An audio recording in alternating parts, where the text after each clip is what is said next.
জনাব তারেক রহমান যদি এই ভুল পুনরায় করেন, যদি জনগণের সাথে প্রতারণা করেন, যদি গণভোটের রায় বাস্তবায়ন না করে, এই বাংলাদেশে বিএনপির রাজনীতি জনগণ থেকে বিচ্ছিন্ন হয়ে পড়বে। জনাব তারেক রহমান একটা বিষয় ভুলে গিয়েছে, একটা তিক্ত সত্য মনে করিয়ে দেই, এই বাংলাদেশে বিএনপি যে এবার ক্ষমতায় গিয়েছে, মানুষ জনাব তারেক রহমানের মুখ দেখে এবার ভোট দেয় নাই। মানুষ ভোট দিয়েছে মেজর জিয়াউর রহমানের ধানের শীষ দেখে। মানুষ ভোট দিয়েছে বেগম খালেদা জিয়ার আপসহীন নেতৃত্ব দেখে।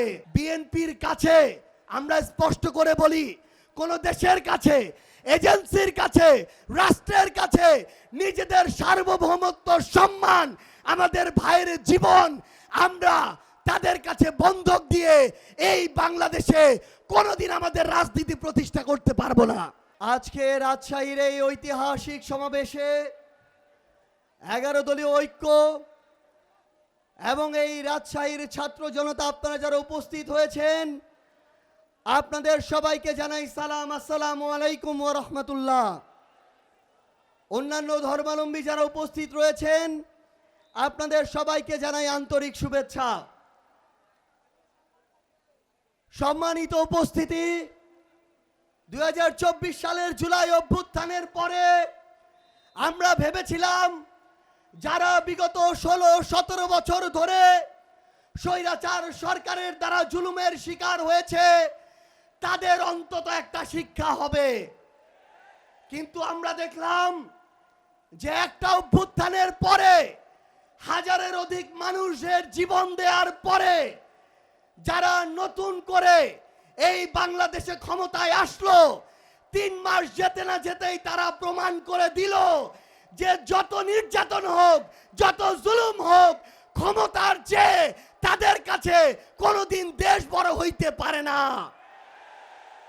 প্রত্যেকটা ধাপে ধাপে তারা আমাদের সাথে প্রতারণা শুরু করেছে।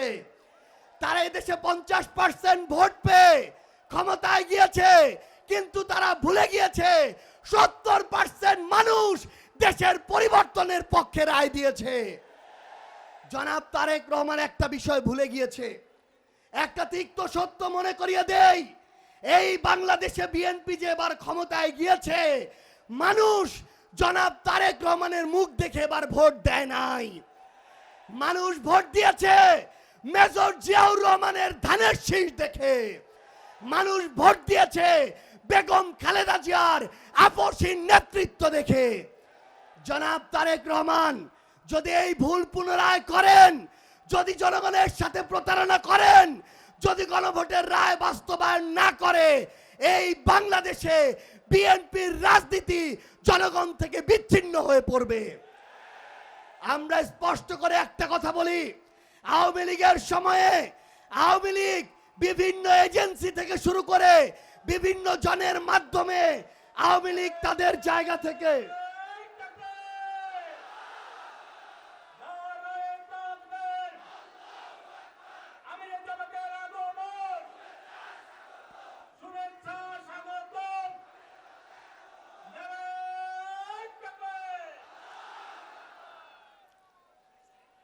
আমরা আওয়ামী লীগের 16 থেকে 17 বছরে দেখেছি তারা বিভিন্ন এজেন্সিকে ব্যবহার করে রাতের আধারে হুমকি দিয়ে তারা পরোক্ষভাবে মিডিয়াগুলোতে নিয়ন্ত্রণ নিয়েছিল। কিন্তু আজকে বিএনপির সময় এসে আমরা দেখছি তারা পরোক্ষর ধার ধারে না, এজেন্সিরও ধার ধারে না, নিজের দলীয় পদ পদবিওয়ালা লোকদেরকে দিয়ে দিনে দুপুরে তারা মিডিয়া দখল করানো শুরু করেছে। আমরা দেখেছিলাম এর আগে আমাদের ওই সীমান্তে ফেলানি নামক আমাদের ওই বোনেরা ভাইরা থেকে শুরু করে অসংখ্য শহীদের জীবন ওই সীমান্তের কাঁটাতারে ঝুলেছিল। কিন্তু আমরা দেখছি বিগত 1 সপ্তাহে আমার আরো 3 জন ভাইকে ওই সীমান্তে গুলি করে হত্যা করা হয়েছে। বিএনপির পক্ষ থেকে কোনো ধরনের শক্ত স্টেটমেন্ট আমরা দেখি নাই। বিএনপির কাছে আমরা স্পষ্ট করে বলি, কোন দেশের কাছে, এজেন্সির কাছে, রাষ্ট্রের কাছে নিজেদের সার্বভৌমত্ব, সম্মান, আমাদের ভাইয়ের জীবন আমরা তাদের কাছে বন্ধক দিয়ে এই বাংলাদেশে কোনোদিন আমাদের রাজনীতি প্রতিষ্ঠা করতে পারবো না। আমরা দেখছি আবার নতুন করে চাঁদাবাজি শুরু হয়েছে।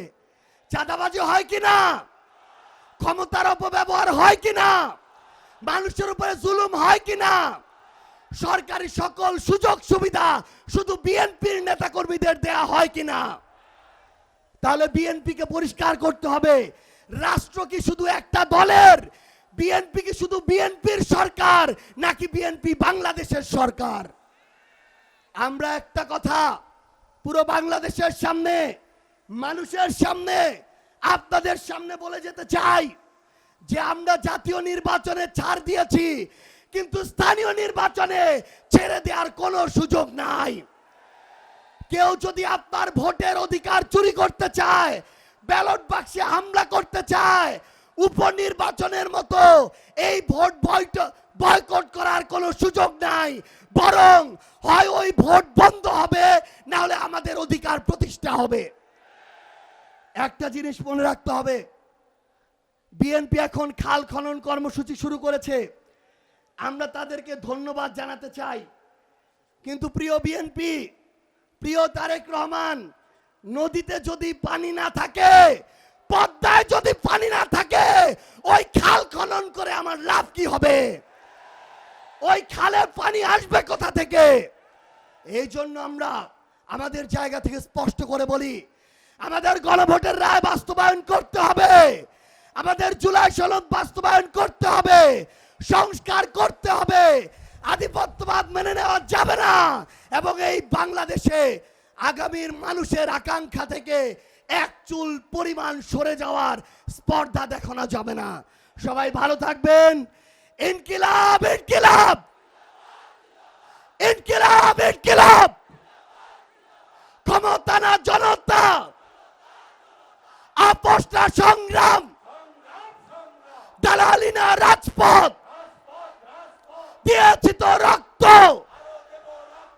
রক্তের বন্যায় আবু সাইদ মুগ্ধ,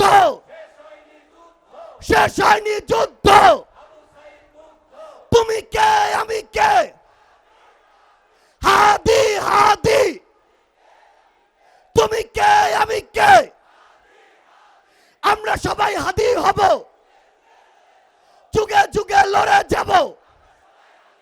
ইনকিলাব ইনকিলাব। আসসালামু আলাইকুম ওয়া রাহমাতুল্লাহ।